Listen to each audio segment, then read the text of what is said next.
Hello and welcome to the Billion Dollar Broker Podcast. My name is Ross Lacane. I'm bringing my 25 years industry experience together with leading experts around the globe to give you the insights on how to live a better life and grow a profitable mortgage broking business that you are proud of. Welcome to another episode of the Billion Dollar Broker. I am joined by an amazing woman who's been in the industry for a long time. Mhairi MacLeod, welcome to the Billion Dollar Broker Podcast. Thank you for having me. It's a bit exciting and flattering to be on the podcast as well. Yeah, well, you've had an amazing career. You know, we were chatting, started in the industry similar time. You've been in the industry 24 years. You're the director of Astute Ability Finance Group, the sole director there. You've had the honor of being named in the top 100 of the global figures within the industry over the last couple of years, 2020 and 2021. And you also took out, you know, the biggest award at the AMAs a couple of years ago as Broker of the Year. So you mentioned to me just before recording that you've just been announced as the first woman vice president on the Equipment and Commercial Forum for the MFAA as well. So amazing career. Looking forward to unpacking this and adding lots of value. But tell me, way back then in 1998, how did you get started? Back then in the industry. I'm sure a few industry people have heard this story before because I've been asked this a couple of times. So I was studying criminal psychology and I needed to earn an income as well. So I decided sales was for me, and I ended up in a motor dealership selling aftermarket. Now that lasted 9 weeks, and I thought, well, I think I can do a little bit more than this. What else can I do? And I was watching the finance F&I manager running around so disorganized. And I thought, well, if you bring some organization into this role, I'm sure I'm going to kick ass. So I said, I want your job. I want to play in this space. Teach me. And I worked every weekend for 4 or 5 years, 11-day fortnights, 64.5 hours a week. So I put a lot of effort in to learn that space. And so, yeah, I ended up dumping the criminal psychology, stayed with the motor trade and made some really good money and made some really wise choices during that period. And after a major burnout, if you can imagine, doing 64 hours a week and 11-day fortnights, there wasn't much time left for me. And I had a year's salary in the bank, and I thought, who's going to let me sell their money? So I will call them out. ANZ and Macquarie Bank did. And I started selling their product with using somebody else's floor plan as well. And that's how Astute Ability Group was born. And back then, everything was based around, so this is the velocity of change that we'll talk about later. So back then, I needed to find something that started with an A so that I was up there in the yellow pages. So I chose Astute Ability Group with AA, obviously. And yeah, my career started as self-employed at 24, door knocking on different dealership stores, different yellow goods dealers wanting to sell their second and third tier lending to a point, and build a business based on that. Amazing, right? So you put the hard work in, it started with the hard work, getting the business off the ground, doing, as you said, 64-hour weeks, days, and yeah, 11 days out of 14. And then obviously, having the courage back then to say, hey, look, I'm going to go and do it myself. So that takes a lot of courage for a 24-year-old to go out and say, all right, I'm going to do this. Ross, there was plenty of tears driving to and from my little office, thinking, can I do another day in this space? It was very challenging. I had lots of naysayers and those people telling me, what would I know? How do I stay in this space when you're not part of the team? Because there was lots of things that I couldn't go to for obvious reasons, because it was, different types of events, and most of them were men, and it just didn't feel right if I was only one of 2 women going to those events. So it was very difficult to try and get into that space. But obviously as the men that I worked with realised that, hey, I'm able to work in this space and do it very, very well, I got a lot of support. And from that, the initial first 2 years weren't that supportive, but moving forward, when they realised that, hey, I'm actually one of their competitors, if they don't want to, help me along, they're going to start losing business. So we actually joined in some way, whether it be me looking after certain deals that they couldn't and vice versa. I learned an awful lot in that first 5-year period. Yeah, amazing, amazing.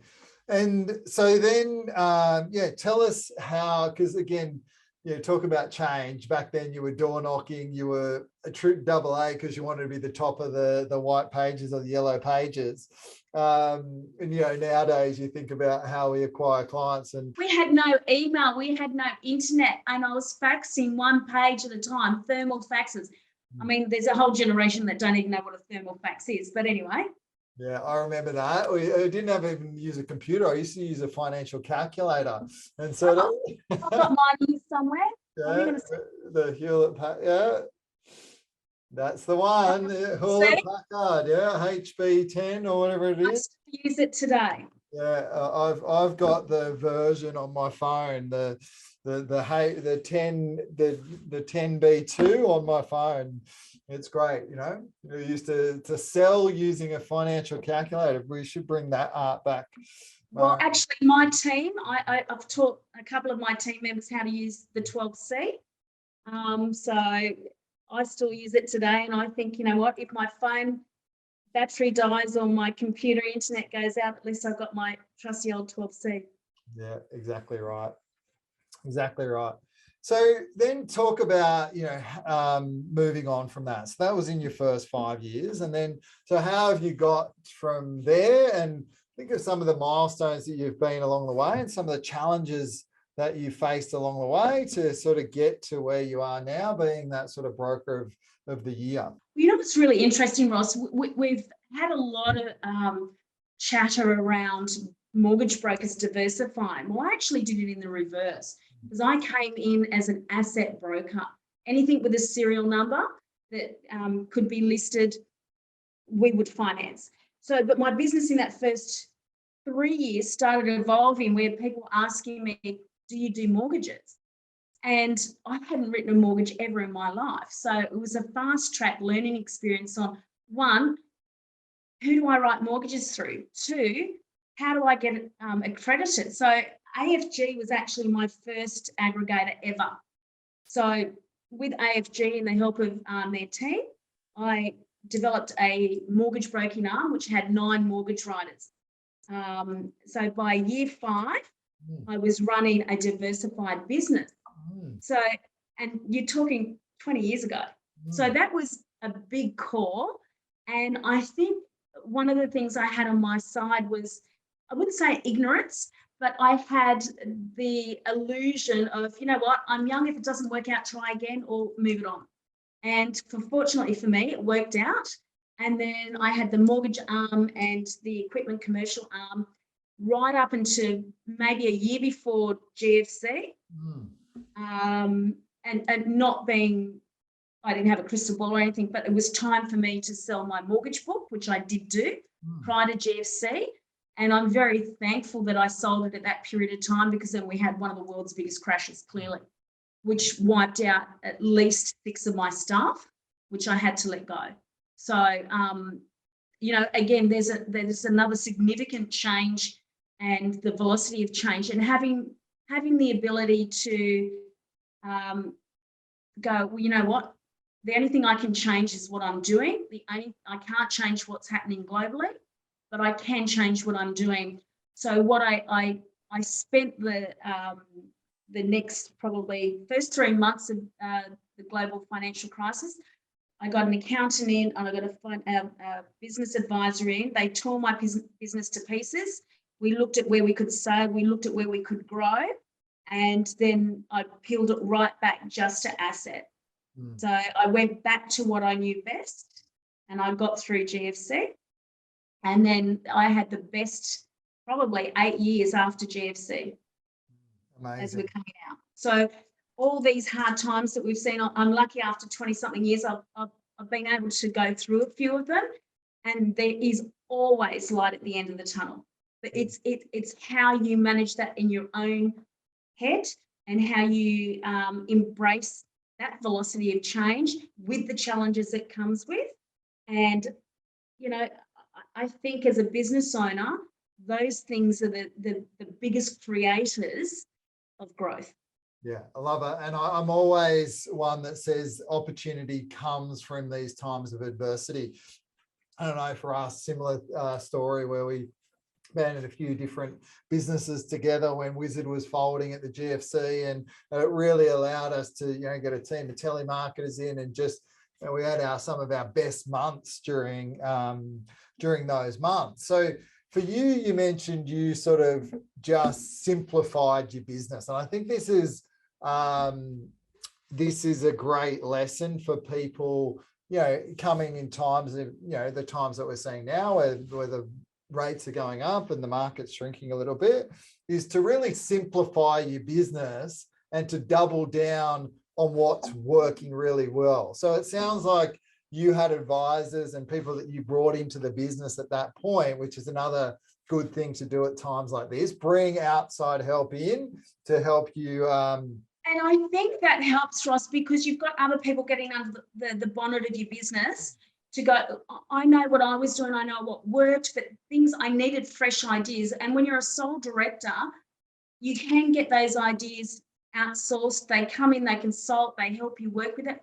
It is character building, I will say, very character building, because you've got to remember, you know, when we all start our own businesses, it's our little baby. But after a period of time, you've got an ego as well. You think, oh my God, I'm going to have to let 6 staff go. What are people going to think of me? Oh my goodness, my business has changed. What are people going to think of me? Well, guess what?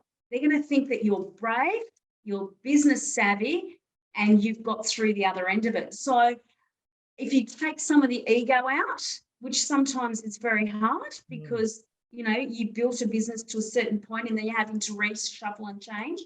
But from my own personal point of view, once I got past that character building piece and, you know, letting go a little bit of ego, come on, we're all in this business, we've all got some form of ego. You just start working with what's been presented to you and start listening to little snippets of those who have been through it and what it looks like to make change. Change is character building, granted. Yeah, love that. So the asset finance you worked out, obviously that's where you started. You worked out that's what your bread and butter was, and that's what the most profitable part of your business was throughout the GFC. So rather than be, you know, all things, you simplified the business. And as you mentioned, you probably, you know, some of your best years off the back of that, right? So had you not made those decisions, you probably would have been spread too thin, but you made some real key decisions. And, you know, same as when you walked out as that young girl as a 24-year-old and started your broking business, this is another sort of character building sort of journey, right? So then tell me what happened, you know, from that point. So you focused more on asset. And so what I did was I actually had to look at where the asset business was coming from. I had to have a real understanding of my client base and building upon that client base and not being fearful of asking for business. Now, again, you've got to remember, we didn't have all the same technologies we've got now. So there was a lot of door knocking. There was a lot of phone conversations. There was a lot of getting in the car and meeting people. Probably one of my biggest and best business decisions I made was during that time when I thought, well, where am I going to get scale? Where am I going to get the numbers to support this business? And again, I think I had more front than Myers. And I decided one day I'm going to contact Oryx Australia. I'm going to contact their ex-fleet division, because they had started opening up dealerships and yards. And I knew one was coming to Gosford, where obviously my business is based. So I picked my handbag up and I walked onto the dealership and I spoke to the national sales manager and said, who's writing your finance for your consumer customers? It was like a deer in the headlights. I didn't even think about it. He just thought people were going to come in, buy the car, sort out their own finance. So I put a proposal together. Again, I have my front of mind. I put a proposal together. I got all 3 sites, and I had their sites for 12 years, which fed my book and fed my client base. And now out of those clients, I'm seeing those clients' kids, because I'm old, I'm seeing those kids financing cars and homes and personal loans and things like that. So for me, it was partnering right. You need to look at who your partners are. You need to look at what that represents for your brand, your business, and what your business can give them. I actually gave Oryx Australia's 3 yards the ability to sell more units. I didn't go in there selling technically my brand. I went in there to sell their brand. And so it was a reverse engineer on how I managed to land that gig. So it was all about how many units can they move off the yard by having an in-house F&I manager. And it proved to be a very worthwhile discussion. Exactly. I think I love that. And I think, you know, in terms of talking about the opportunities, right? You're not selling on rate, you're selling on value. You're going to this potential business and you're saying, how can I add value to your business? Here's a solution that's going to allow you to sell a truck more, load more cars. Have you thought about this particular issue within your business? And I think, you know, that's where a lot of brokers get it wrong, right? They go and they expect, you know, put their hand out and expect that particular referral partner or client to send the business, but they haven't provided the value in terms of to the other person, right? When it's always about them and what their needs are rather than the broker, right? Yes, the value will come as a result for meeting their needs, right? Not the other way around. And I think too, Ross, you know what? I think brokers need to value their own time. They need to value what they bring to anybody's business. I remember when I first started doing home loans, I had other brokers saying, oh, we pay 30, 40 or 50% of our comm to real estate agents. And I looked at them and thought, God, I'm not doing that. No way. You know what? I'm going to show them how many more properties they can sell if their client is already pre-approved. If there's a client, I've got a client who I can get pre-approved, they're going to sell more houses. They're going to be coming to me. They're going to have a client who's looking but hasn't got finance. But if I'm sending them clients already pre-qualified, I'm going to start getting their business. So I never paid once to a real estate agent in all that time. They sent business to me because the value proposition of them getting 50% comm on one deal or me closing their deals for them on finance was a better value.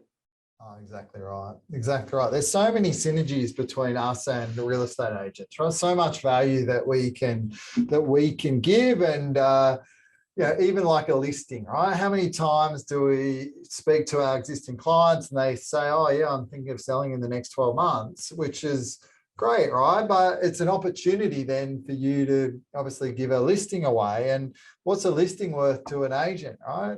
You know, it's big money, right? A lot of money. So, you know, so many different ways that we can add value. And, you know, now but I think the brokers need to understand what their value is. If you don't know what your value is, it's very difficult to sell it to somebody else. So it's getting that mindset right on their own value.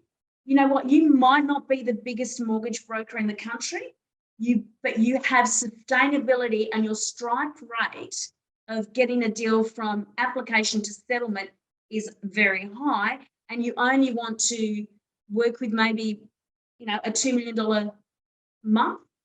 You might have 4 clients a month. That's all you need, but those 4 clients need to be landed. So your value proposition to an agent is that you have a good settlement ratio. Not too many of your deals fall over because you're doing your DD on the client. Oh, exactly right. Exactly right. And that value proposition, you know, in the resi space is more important than ever, right? Because, you know, you're not competing against the banks anymore. 70% of business is done by another broker. So if you can't differentiate your unique service proposition compared to the next broker, then how do you propose to compete? Because just saying, oh, we've got a range of, it's not going to cut it anymore, right? You've got to have a point of difference and know what your value is. And something I teach a lot in my programs in terms of getting people clear. And you probably know what your value is, but you haven't taken the time to clearly articulate it, right? So you can't market it to somebody. And this is really what it comes down to. All right, love that. So then, back to where you were in terms of growing your business. So when did you get back into mortgages? Oh, it's always been there in the back. When I say I sold the book, so I couldn't get back into that for 2 years. And then I was just slowly working my way with my clients that particularly wanted to deal with me. I didn't go looking for it. But of recent times, 5 years ago, 6 years ago, there was such a big push for it that I couldn't deny it anymore. So I ended up putting a few team members on. I've got some offshore staff as well, and we service our client base. I work on referrals from my clients, and to give you an idea, I have an active client base of 6,500. So we don't really need to advertise for much because we've got such a data-rich system that allows us to farm from. So I think when you say, when did I get back into it? I never probably really left it other than for that gardening leave that I had to. And it was just looking after the particular clients that I wanted to look after without having to build out a team. But now I've had to build out a team, which take care of a lot of that side of my business. Yeah, love it. Love it. So, the majority of the mortgage brokers do mortgages, but we were talking about the opportunity in the commercial space. And you mentioned prior to us coming on air that, the market share for brokers in that commercial space is about 28.4%. From the ISS, IIS report that the MFAA have commissioned, it states it's about 28.8%. So it's still very low, considering that it probably could be up to 50 or 60%. Yeah. Because the potential's there. But it's how mortgage brokers want to work in that space. And quite often you might hear me say, if you're a good mortgage broker, stay in your lane. Diversification is great, but it's how you diversify. What does that look like? Are you diversifying by partnering with someone who does equipment commercial? I do that very well with another broker, Tracy Curie out of Queensland, and her brokers that don't want to write commercial lending want to partner right. So they partner with my business and we make sure that their client is serviced and well looked after. And always the head broker is that mortgage broker. The mortgage broker refers to me, which is a specialist in this lending. They're not losing the mortgage. They're not losing potential future business because they've stuffed up on a car loan. The deal's done right, and they still get kudos for it from their client, which is really important. Or you've got other brokers that do want to actually start writing the business. But you've got to decide which lane you're in. We can't be experts at everything. I can write a mortgage, but that's not my expertise. Yeah.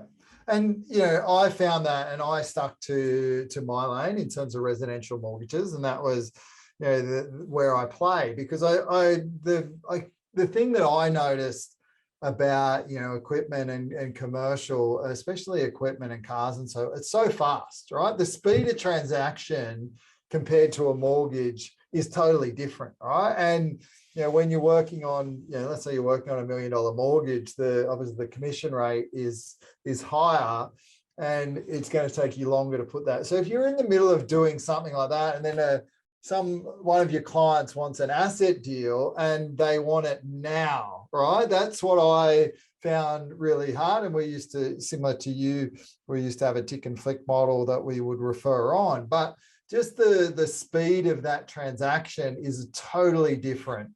So I think it's very hard to... The headspace that transaction takes up I quite often hear brokers say, oh, that asset commercial is so quick and it's easy. Well, when they actually do one and your headspace is filled for the first 4 hours to get the deal done and dusted and settled within 48 to 72 hours, and you've got half a dozen or more on the go, let me tell you, you've got to stay in your lane.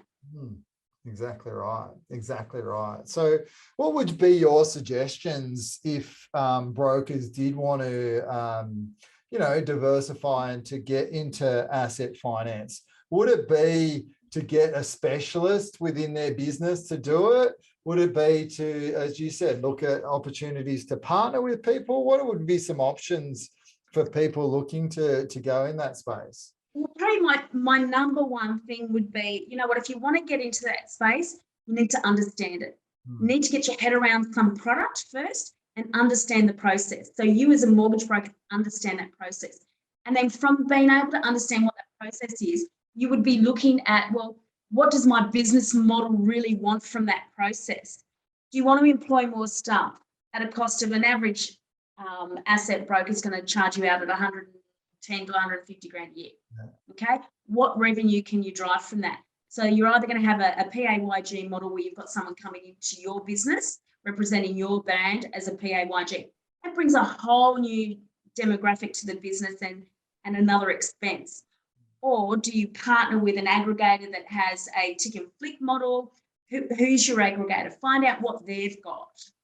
And then if it's something that you have a different feel for, you want someone who is an expert in it, will treat your client as you would, and you have a good working relationship, talk to that broker. So I've got on average about 26 referral brokers or mortgage brokers referring to our business because they like the personalised touch. I think we have to, as brokers, because it is such a tactile business and we are talking to our clients on a regular basis, you don't want to lose that touch with your client.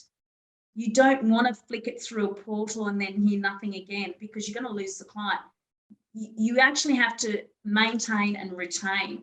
So if you're going to get into this space, understand if it's a tick and flick model through a portal, that client will not be loyal to you.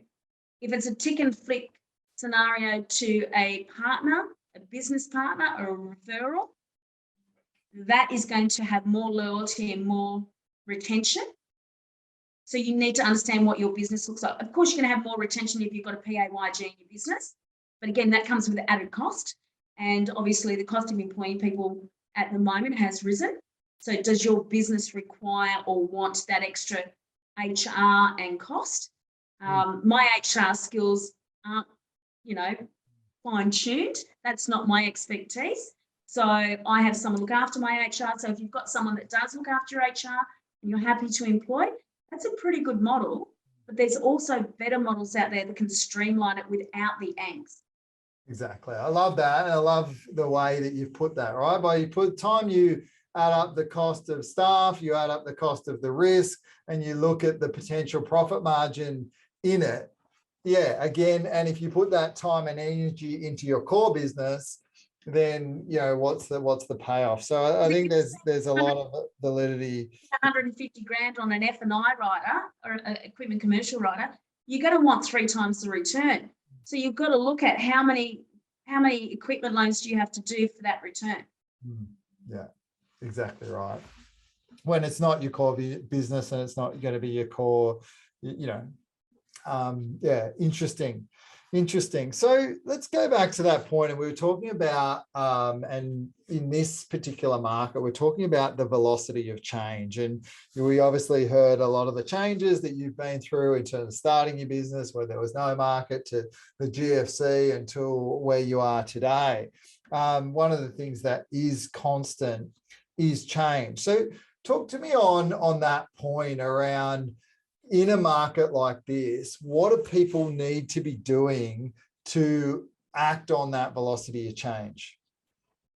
Well, obviously GFC brought a lot of technical, COVID brought a lot of technical change within banking systems, within how we transact with our clients, with portals and DocuSign and all of those sorts of things. So it's keeping on point with your aggregator and what they know, what the lenders are bringing out for us. But I think probably the most important thing is know your customer, know who your future customer is. What does that look like? Because it's not just about today. It's about what's going to happen in the next 3 to 5 years. And a few years ago, I wrote an article and commissioned a survey about Gen Zers. Now, these are my future customers. I did this 3 or 4 years ago. They're only starting to come in now. And what I was looking at, and I was fortunate enough to have 2 teenage boys to use as a platform. I basically looked at what their future needs were going to be. What does it look like for these Gen Zers coming through? So these Gen Zers are now looking at businesses that are carbon neutral, businesses that have sustainability, businesses that look after the environment, businesses that are community minded, whether it be a mortgage broker, an equipment broker, or the local swimming pool builder.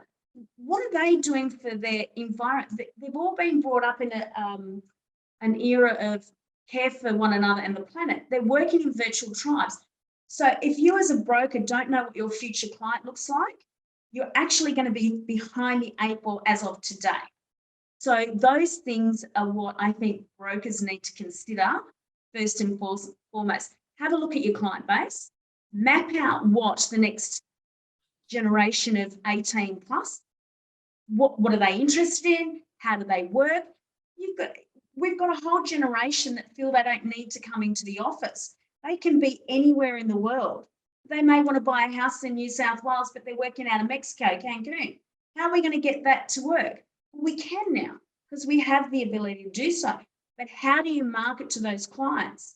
What are they looking for? Technology, community engagement, and also caring for the environment and the situations that they find themselves in. So again, it's knowing and understanding. It's not like it used to be just rate driven. These guys aren't looking just for rate anymore. They're actually looking for who's going to finance me, what is their background, what do they represent, what do they stand for. So it's actually appealing to the individual's the individual psyche on what floats their boat. Yeah, love it. And again, it's, people will,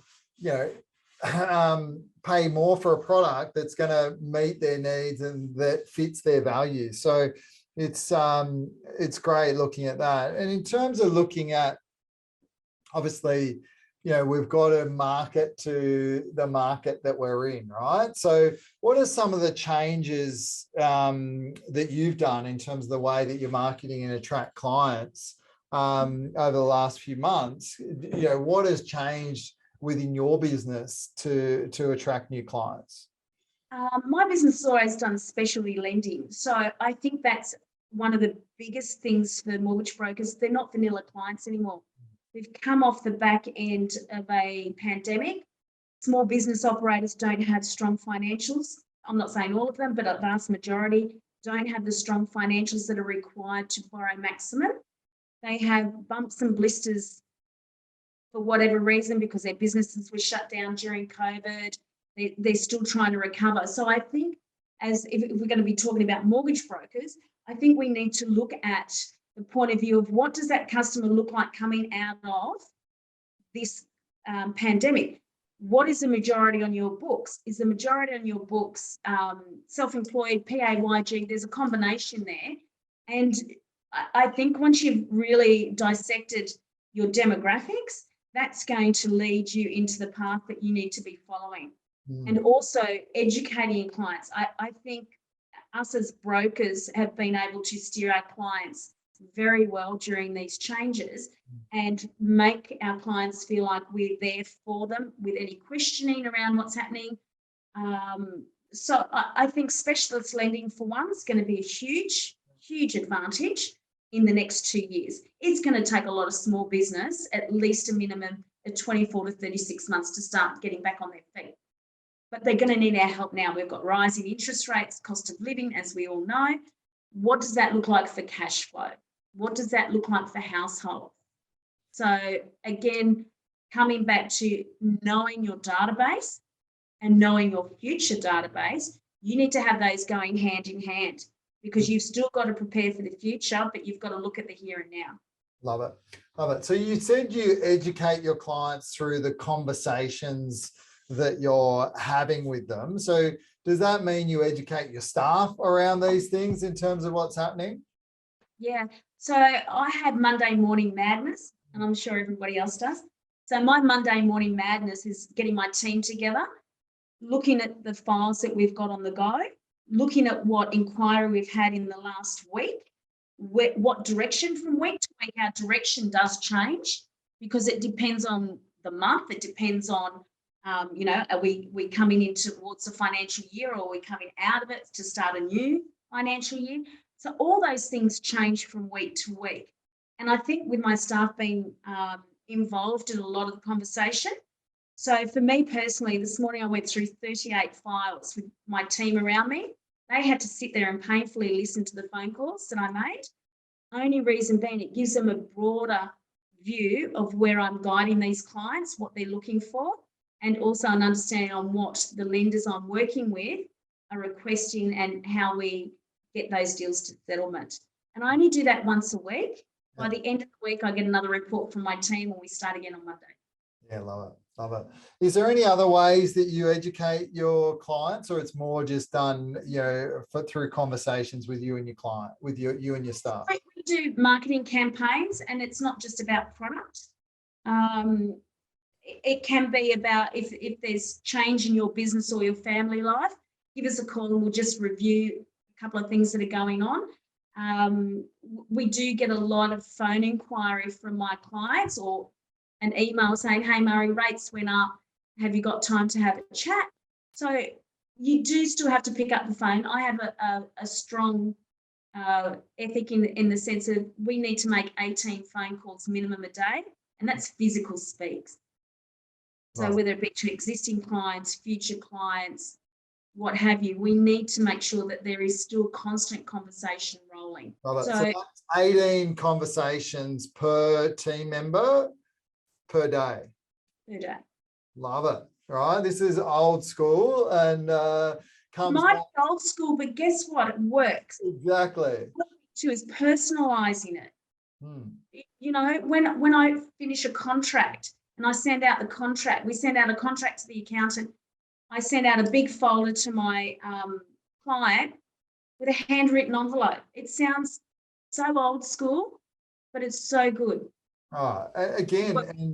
This is one thing that I teach, right? It's I call it the dollar productive activities. If you're not doing, in Mhairi's case, your 18 calls a day, how much business are you missing, right? So from those 18, you probably get a hold of 3. Yeah.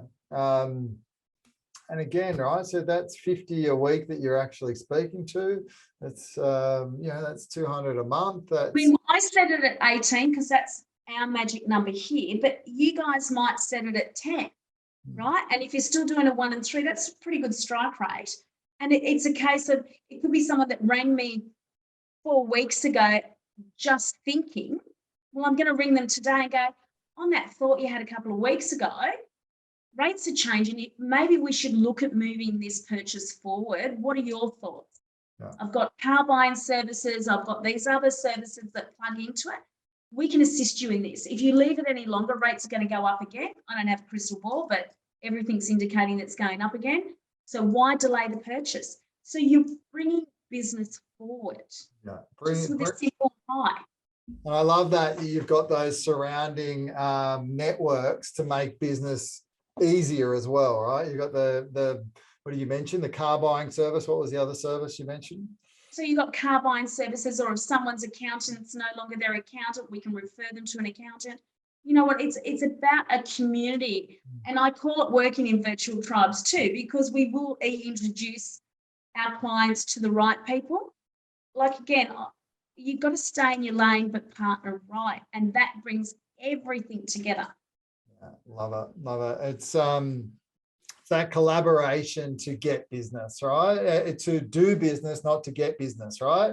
It's around adding value to the client and sort of networking to do business, not networking to necessarily get business. And you're adding a lot of value to your clients. So it's. You know what, Ross, I probably want to mention too.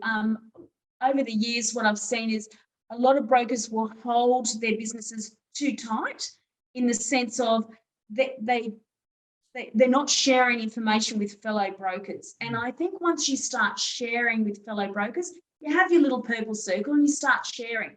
I can ring up brokers anywhere in the country and go, hey, I'm having trouble positioning this loan. You've got a little bit more knowledge in this side of the business. Can you give me a hand? You know what? The best form of flattery is ringing a fellow broker to say, hey, I think you're a bit better at this than I am. Can you assist with a couple of tips on, am I going in the right direction? I'm a great sharer in knowledge, and it does come back to you 10 times. So don't be afraid to share knowledge. Don't be afraid to ask a fellow broker for advice or help. I mean, I've got some really great brokers around the country, and I'll pick up and go, oh my God, I can't get this deal fit. Can you shine some light on it? It works for my client, it works for me. The other brokers are doing the same thing. So I think as brokers, if we stop being so precious about, oh, I'm going to ask everyone for help, get the ego out the way. We all meet one another during different courses of events or what have you. Go and introduce yourself to someone that you would like to meet but haven't. Don't feel that you can't. Even if you're a one-man band, go up to whatever broker you've seen in local media or media and go, hey, I've always wanted to meet you. I read an article about you last week.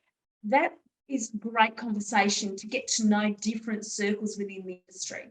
Yeah, and you and I have been in the industry for a long time, right? And one of the things that keeps us in this industry is the quality of people within the industry. And, you know, I can't say that I've met too many that have that ego that wouldn't help, right? Most brokers that I know would be more than happy to collaborate and share knowledge. There's only a few that wouldn't, but most would, right? So I think that's a great sort of point in terms of, you know, that sort of collaboration with peers is a good one.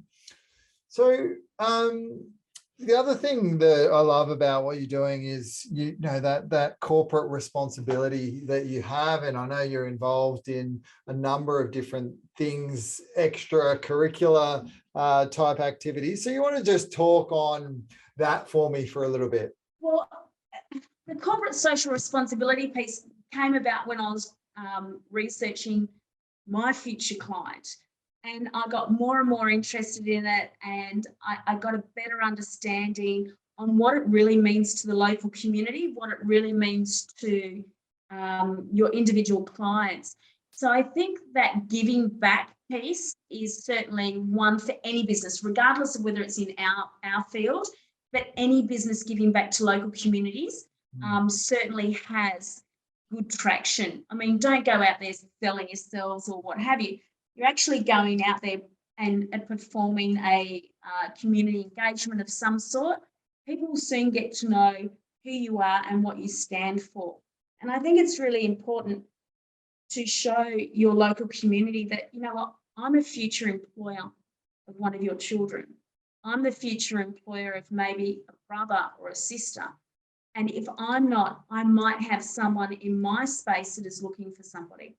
So also, the biggest key thing for me is I really get involved in supporting disadvantaged youth, and it has been something that you know, gives me great satisfaction seeing that I can make a change, and that change might be with one individual over a course of, you know, 200 or 300 I speak to, but at least I've made that change with one. So in 1 year, I spoke to over 4,500 students and disadvantaged kids across Australia. So that was a big ask, but I was determined to do it. And I worked with juvenile justice. I worked with high schools that were feeder schools to the immigration department, so new immigrants, teaching, not so much teaching, but showing them and pointing them in the right direction of how to get a loan, what it looks like to get a loan, what it means to have a credit file, what does that do for you for future borrowings. So they're more lifestyle skill sets than lecturing what a broker does. Yeah. So to me, I think if you're spending, an hour, even a month, if you give something back, and it doesn't necessarily have to be money, your time is more valuable than money. And your time gives you more traction if you're present. It's about being present. Yeah, definitely. And I sort of went on a bit of a journey after my broking career, and I traveled the world, and I went to a number of different places. But what came out of it, and I even spent a few days with like the Dalai Lama in India, but one of the messages that sort of came from that, and it goes along the lines of what you're saying, is that, your happiness doesn't come from, serving yourself. Your happiness comes from giving back to others, right? And I know, obviously, running a broking business, having $1 billion book, and buying the properties, that extra property or that extra 100,000 isn't going to do it, right? Gets to that point in your business where, yes, you're comfortable, but these other things really give you that joy, right? It really makes you feel good to actually give a little bit. And as you said, like, people, it's what people want. It's what people like as well, because they know that same feeling that comes from serving others. And so I love that. And it's what, Ross? Our industry is a great industry to be able to, with the programs that I've written, I can't get to as many people as I can anymore. So I'm now showing other brokers how to enter into their communities and give back. So I will talk with brokers at least two to three times a week. I've got an appointment tomorrow on Zoom with a broker group that wants to know how to get into the community, whether it be through schools or youth centres or what have you, working with my program. So I'm going to dedicate now an hour and a half to them. So it's not just about getting into, it's our community too. We need to get involved in our own community of brokers and giving back to our community. Yeah, how good's that, right? How good's that? You've worked hard, developing the program, and now you can then leverage this to get other brokers to use that and give back. And that's that collaboration that you were talking about.